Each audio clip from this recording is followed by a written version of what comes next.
It's the first 16 picks of the first ever Renner Ranks Mock Draft, and I've settled on who I believe is going to be QB3 in this upcoming class, and he's a top 10 pick. Let's get it. This is Renner Ranks, the ultimate NFL ranking show. Part of the Locked On Podcast Network, your team every day. Welcome into today's episode of Renner Ranks, your go-to daily ranks podcast. And thank you to all the everydayers out there for making Renner Ranks your first listen of the day. Don't forget, you can subscribe, follow for free on YouTube or wherever you get your podcasts. I am, of course, your host, Mike Renner, NFL draft analyst over at The Messenger. And this mock draft will be up on The Messenger if you want a little more breakdown tomorrow, Wednesday, December 6th, today's December 5th. But until then, you're going to have to listen to this podcast to find out the first 16 picks. So let's get right into it with the first overall pick, where the Chicago Bears own it. And I have them obviously going from the Carolina Panthers, from that wild trade we saw go down a year ago to secure them Bryce Young. I have them drafting Caleb Williams, quarterback, USC. We're going to debate him and Drake Maye all pre-draft season. I have them going Caleb Williams specifically for the Chicago Bears. One, because it's super close, right? It's going to be an eye of the beholder, whoever it is. But two, because if they don't want to trade away Justin Fields going into year 4 of his rookie contract, and there may not be a massive market to trade him away, you have close enough skill sets that there's no difference in the offense you're running with either of those two guys, whether it's Justin Fields or Caleb Williams. So Caleb Williams, coming from the offense he has had at USC, Oklahoma, doesn't necessarily have to be thrown to the fire then. You can give Justin Fields next year to see what he has under a new head coach, more likely than not here, and still develop Caleb Williams in the meantime, and then say Justin Fields turns out to be great and Caleb Williams is great instead.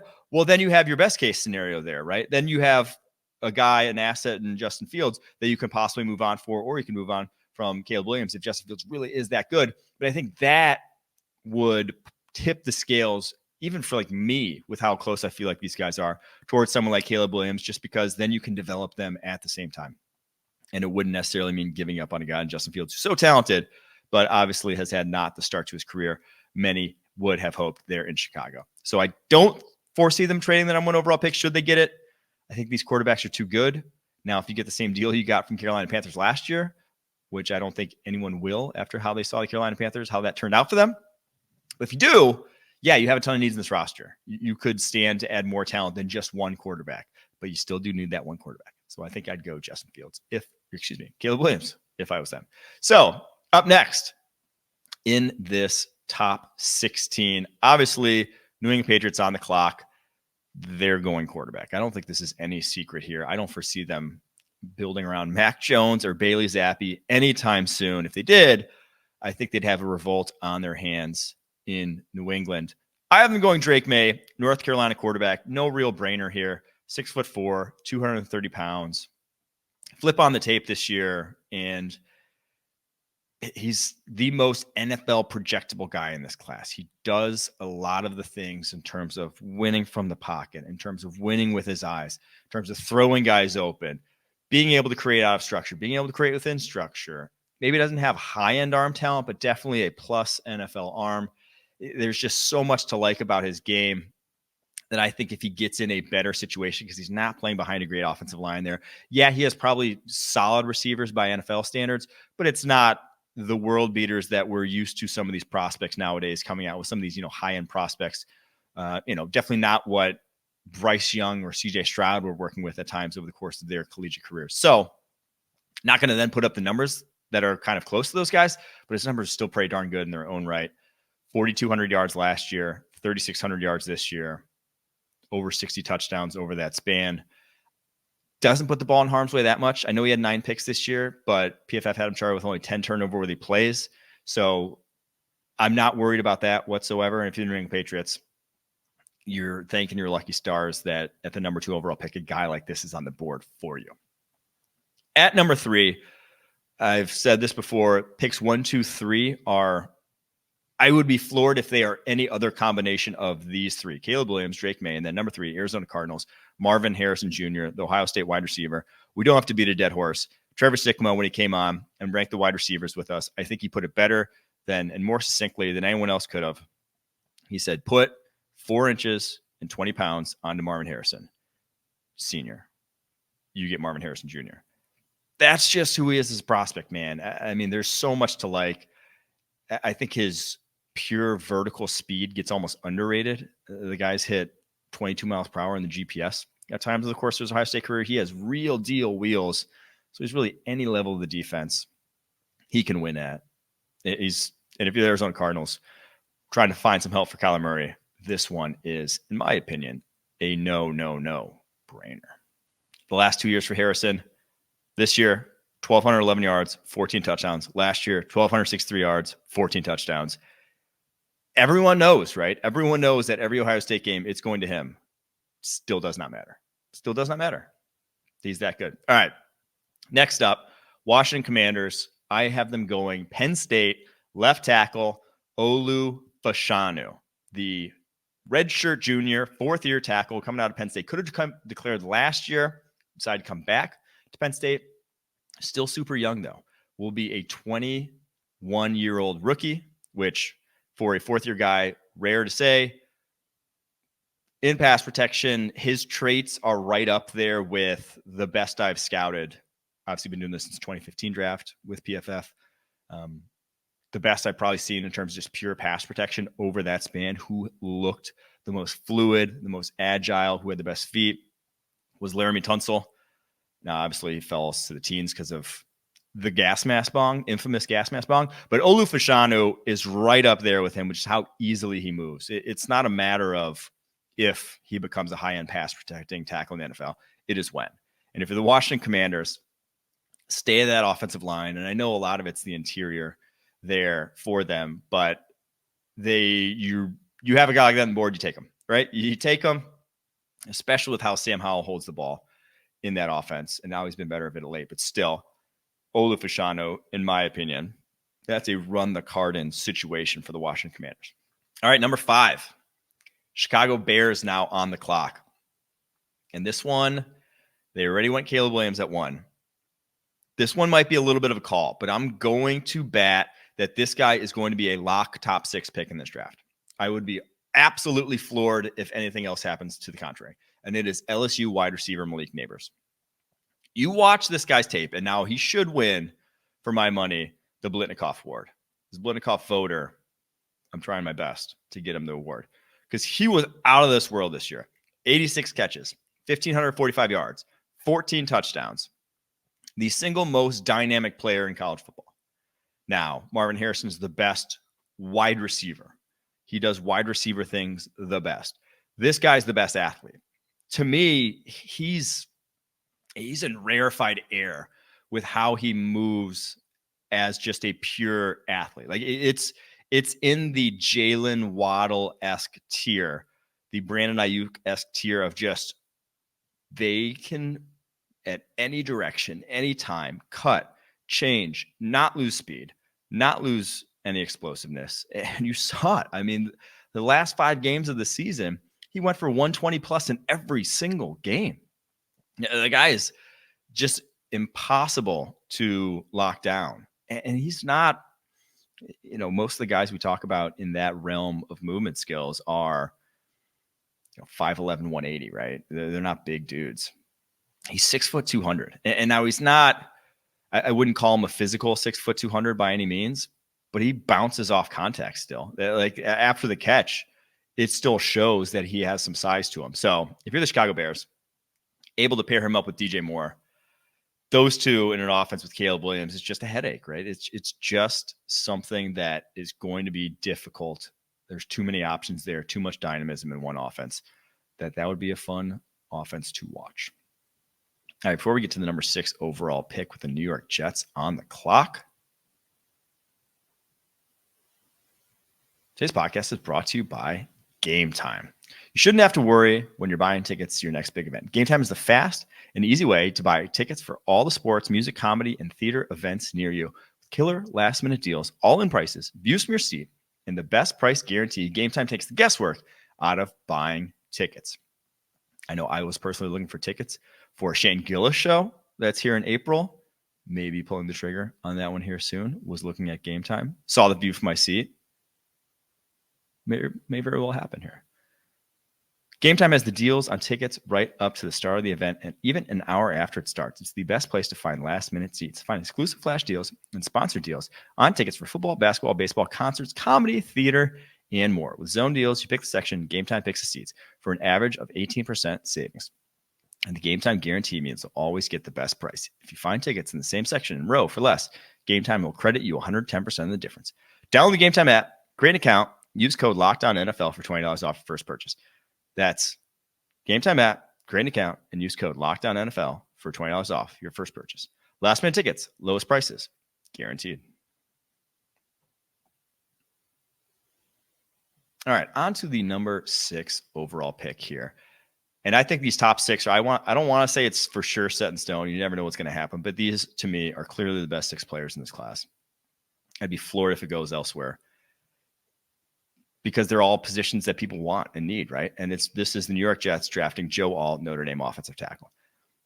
You like, that's, to me, in the New York Jets, you got to win this next season with Aaron Rodgers. This is it. So that leaves either wide receiver or offensive tackle. If Malik Nabers and Marvin Harrison Jr. off the board, which in this mock they are, that means we're going offensive tackle. And Joe Alt is an NFL-ready offensive tackle in every way, shape, or form, except for maybe his play strength. Needs to get a little bit stronger, but 6'8", 322, only 5 pressures allowed all this past season.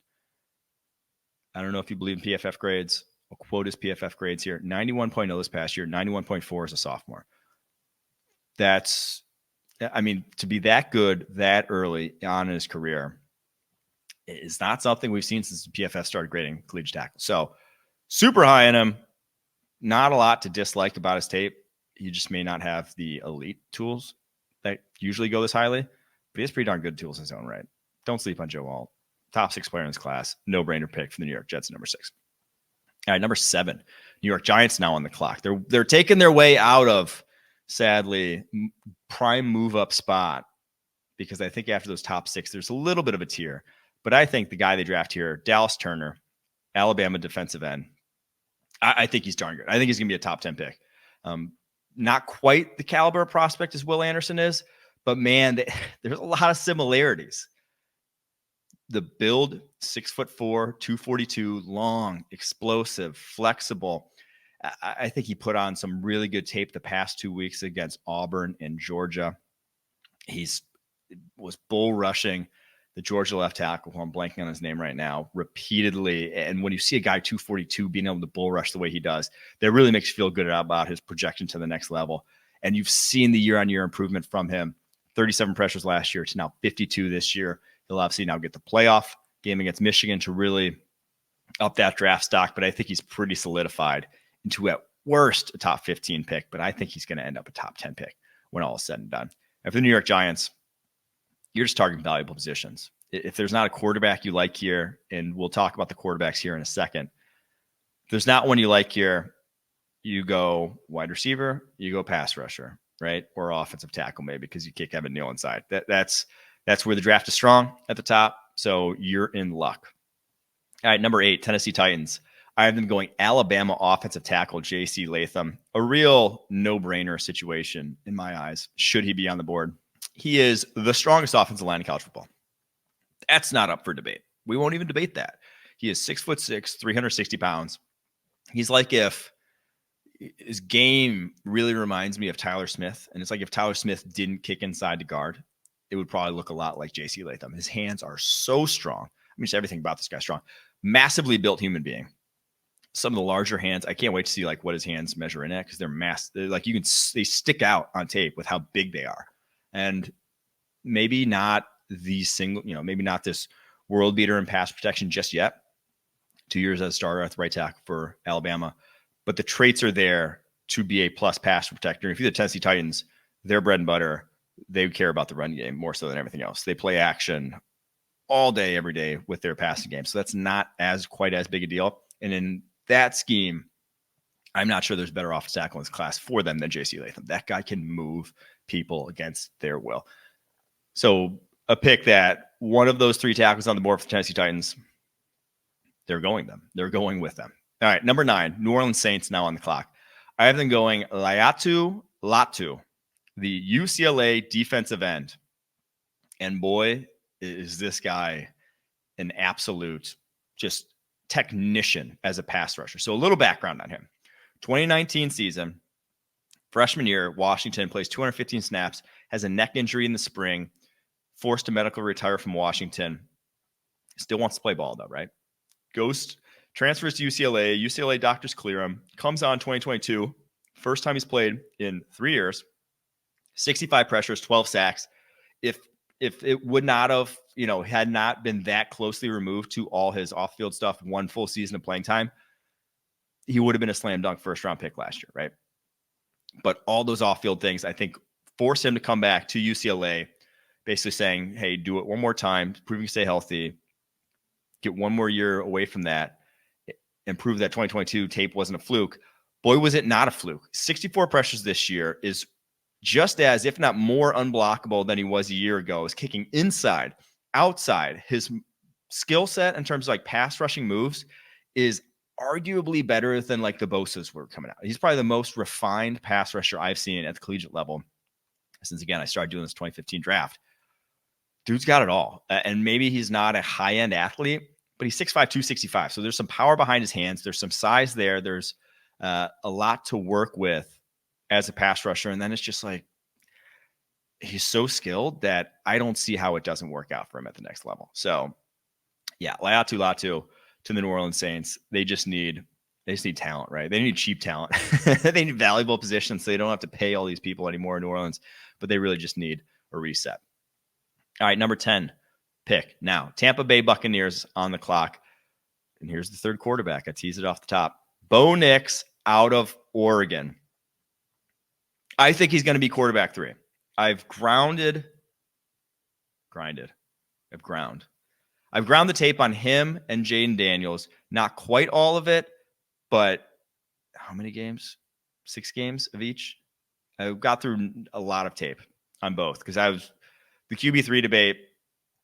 I don't see it being JJ McCarthy with how little he's been asked to do in that Michigan offense. You're really flipping a coin. I think he may come back to school because of it.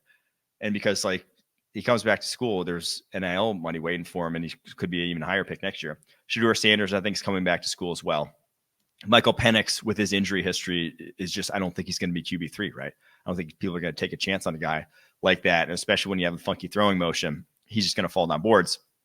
And so Daniels versus Nix is just more physically gifted, right? Nix has, I think that's the thing that gets underrated with this guy because, again, it's very much Herbert-esque in that offense. He's dinking and dunking. It's a lot of planned underneath stuff. His average depth of target this past year is only 6.9 yards on the football field. So when he's not turning the ball over, not throwing picks, it's not too surprising. But you watch what he can do outside of structure, on the move, and now he still drifts in pockets too much. But he has a cannon and is accurate when he's on the run. He can really get out and run. I wouldn't be surprised if he goes in the 4.5s.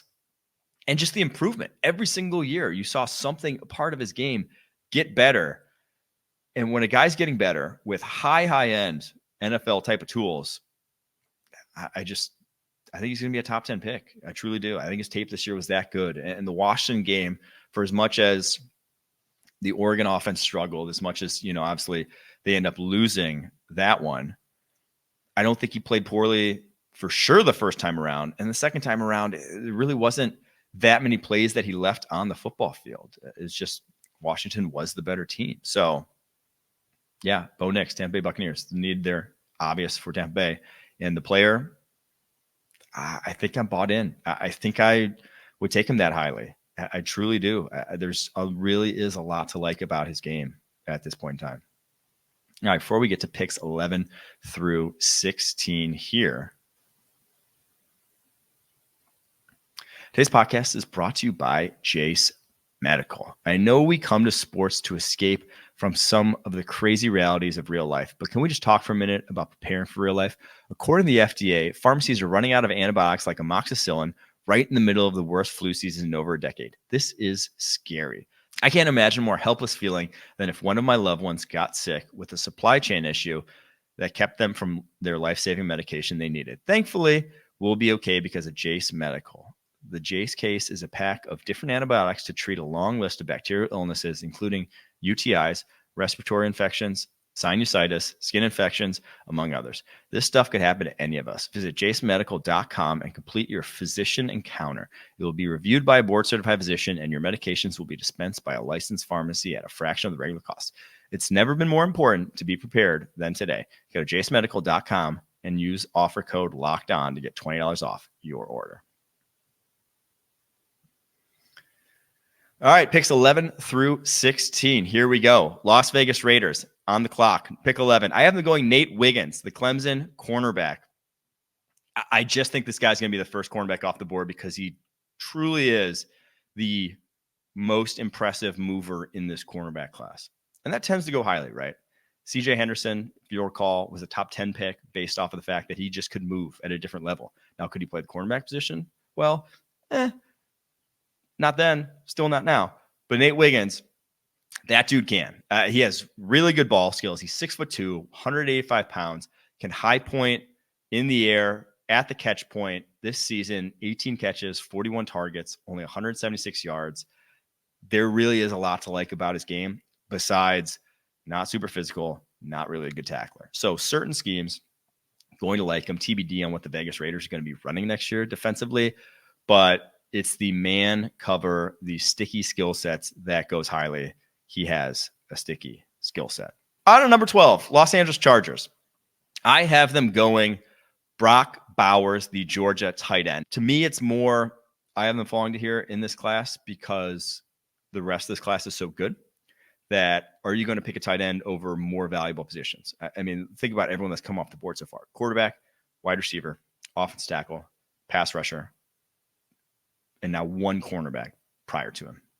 And it's because the Las Vegas Raiders, after drafting Michael Mayer last year, I probably aren't going to go Brock Bowers. Now, if you want a little, I'm not even going to mention the names, but you know the New England Patriots back in the day. If you want a little bit of that, by all means, go Brock Bowers there as well. But I just don't see it quite happening. So that's why I have him going here. He would make a lot of sense. He's in, like Gerald Everett plus, right? Very similar skill set in what they bring to the table. Athletic, yak weapons, maybe not your typical red zone threat of go up and get it, guys. He's only 6'4", only 240, but I think he's perfect for Justin Herbert because his ball skills, his ability to adjust is so good. He'll handle a lot of those fireballs that Chargers wide receivers right now can't, right? They have the highest, they have so many, what is it, like 3 games this year with 6+ drops they've had. Just need someone with some reliability in that offense. Brock Bowers is that guy. All right, on to pick 13 here. I have the Buffalo Bills, possibly a controversial one, going wide receiver, Rome Odunze out of Washington. I think it's quite obvious that Gabe Davis is just in the okay tier. I don't think we're ever going to see that breakout that everyone was hoping we'd see from him. And at this point, I don't know if you can plan on long-term Stephon Diggs being there. He's 30 years old. Now, he is under contract through 2027. However, his cap hits in the next few years are insane. $27 million next year, $27 million in 2025, $28 million in 2026. Is a 33-year-old Stephon Diggs going to eat $28 million against the Bills cap? I don't think so. So I do think there is an out somewhere in that time span. But even if there's not, you're the Buffalo Bills. Light up scoreboards. How do you make it through the AFC right now? Light up scoreboards. I said it last year when they drafted Dalton Kincaid. I'll say it this year. Draft yourself. If this is where you're picking, if you do end up missing the playoffs now, obviously a lot to be happening between now and then. If they do end up picking 13th, I'd be really surprised. But if you do, get you a weapon. Go for jugulars. All right, pick 14. Denver Broncos on the clock. I have them going Oregon State right tackle Taliese Fuaga. If you go back and think about kind of the offensive linemen that Sean Payton coveted over his time with the New Orleans Saints, they look a lot like Fuaga. He loved the jumbo guys. He loved the people movers on the line of scrimmage that held those strong pockets for his quarterbacks. Maybe it doesn't matter as much if they lose kind of quickly, which Fuaga may be prone to. Doesn't have the most fleet of foot, but he is a brick wall that you're not going to push back into the pocket. Plays with great posture. Massive breakout player this past year for Oregon State. given the state of Mike McGlinchey's performance, I think you'd want to upgrade there. Now, again, the contract they signed him to was pretty brutal. I was one of the worst that I've seen. Maybe going to be difficult for them to move on from, but even so, you can't just keep throwing a guy out there who's, at times been a liability for them this season. So that you kind of have had to protect in certain games here. That's not great. And even if that is the case, you can start Fuaga on the inside to start with and then kick him out to tackle in the future, similar to, when the New Orleans Saints drafted Andrew Peat as a top 15 pick. All right, 15th overall pick, Seattle Seahawks on the clock. I have them going Florida State defensive end, Jared Verse. Now, I think you hit on Boye Mafe. I love the jump he's made from year 1 to year 2 here. That's about it, though, on the edge position for the Seattle Seahawks. You have Uchenna Nwosu, who is out for the season with a torn pec. Will come back. How effective will he be? TBD. But I do think even if he does come back to full strength, Derek Hall, Darrell Taylor, your second-round picks of late, they're not quite cutting it. And it's such an important position, especially in the division they're in, that you're going to have to keep investing there. And a guy like Jared Verse, far more NFL ready than Hall ever was, than Taylor ever was. I think he's a higher floor, one of the higher floor edges in this draft class. And so you're getting an impact player at pick 15. That leaves pick 16 with the Seattle Seahawks divisional rival, Los Angeles Rams on the clock, finally drafting one in the first round first time since Jared Goff got picked number 1 overall here. I have them going Chop Robinson, the Penn State defensive end.